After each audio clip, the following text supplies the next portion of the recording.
Dear President Xi Jinping, your embassy in Berlin has addressed me in an open letter because we asked in our newspaper Bild whether China should pay for the massive economic damage the coronavirus is inflicting worldwide. Please let me respond. First, you rule by surveillance. You wouldn't be president without surveillance. You monitor everything, every citizen, but you refuse to monitor the diseased wet markets in your country. You shut down every newspaper and website that is critical of your rule, but not the stalls where bat soup is sold. You're not only monitoring your people, you're endangering them, and with them, the rest of the world. Second, surveillance is a denial of freedom. And a nation that is not free is not creative. A nation that is not innovative does not invent anything. This is why you have made your country the world champion in intellectual property theft. China enriches itself with the inventions of others instead of inventing on its own. The reason China does not innovate and invent is that you don't let the young people in your country think freely. China's greatest export hit that nobody wanted to have, but which has nevertheless gone around the world, is Corona. Third, you, your government and your scientists had to know long ago that Corona is highly infectious, but you left the world in the dark about it.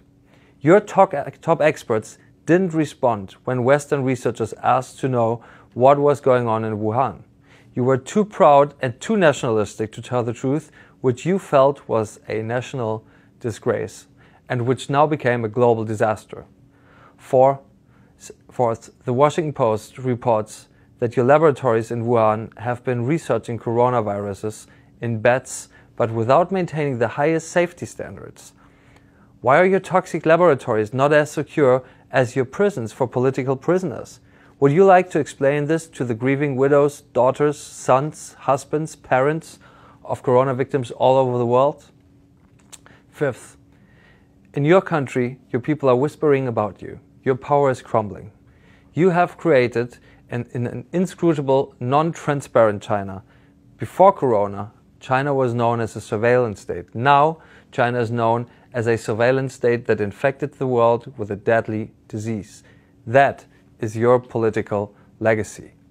Your embassy tells me that I am not living up to the traditional friendship of our people.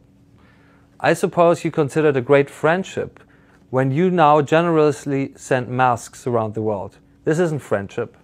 I would call it imperialism hidden behind a smile, a Trojan horse. You plan to strengthen China through the plague that you exported. You will not succeed.